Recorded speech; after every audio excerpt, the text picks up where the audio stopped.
Hello mga kabady! For today's video mga kabady, samahan niyo po ako dahil magiging patay gutom na naman tayo for today's video. Dahil kaarawan po ng kapitbahay namin.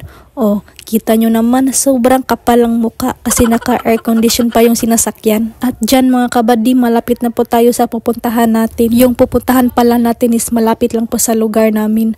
At kita nyo naman, sobrang ganda po ng sunset dyan mga kabady. Stress out talaga. At andito na po tayo sa exciting part. Kasama ko pala si mama at saka yung pinsan ko. Tsaka yung mag-birthday, hindi ko lang nakuha na ng video kasi busy. At kita nyo naman, nakaangkas po ako sa motor kasi may naiwan po kaming gamit sa bahay. Kasama ko po yung pinsan ko tsaka BF niya. Huy, sana all my boyfriend. Pero joke lang. At dyan mga kabady, balik na po tayo sa pupuntahan natin. At madilim na po yung kalangitan. Aba, syempre, gabi na. At yan yung pinsan ko, busy dahil pinapatayon niya yung tent. Habang ako, iwan ko na lang ano bang ginagawa ko dyan. Low-key ata ang IA girl. At yan kabady, nagluluto po sila ng sinugbang baboy, sinugbang manok at saka sinugbang isda. At syempre, hindi mawawala yung lato.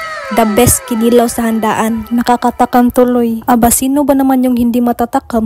Yung nagluluto ko po is yung magandang tita at saka yung magandang mama ko. By the way mga kabady, andito pala kami sa gilid ng dagat. Sobrang ganda po ng simoy ng hangin dito. Kita nyo, sobrang saya po ng mga bata. Naalala ko tuloy nung bata pa ako, nung wala pa akong iniisip na problema. Pero carry pa din tayo. Lalaban tayo sa mga pagsubok na darating sa buhay. Si Lord na po bahala. Tiwala lang at samahan po natin ng dasal. Oh, tama ng kabady. Kasi sinimulan na yung handaan. Ready na po yung birthday boy natin. At kita nyo naman, sobrang saya po ng bata. Nag-picture taking na po sila, tsaka yung mama at papa niya. Kitang-kita talaga sa mga mata ng bata na sobrang saya niya sa kaarawan niya. At kahit simpleng handaan, basta makita nila na may cake sila, masaya na yan. By the way mga kabady, hindi ko po sila kadugo, pero para ko na rin po silang pamilya. Kasama ko po sila sa mga gala, sa mga banding namin. At hanggang sa nakilala po namin sila, tsaka napalapit din po namin yung bata. At yan mga kabady, sinimulan na po yung kainan. At aba, kalain nyo, gutom na ako dyan. Syempre, hindi tayo papahuli sa kanin kasi yung bulati natin nagiling-giling na sa tiyan. Huy,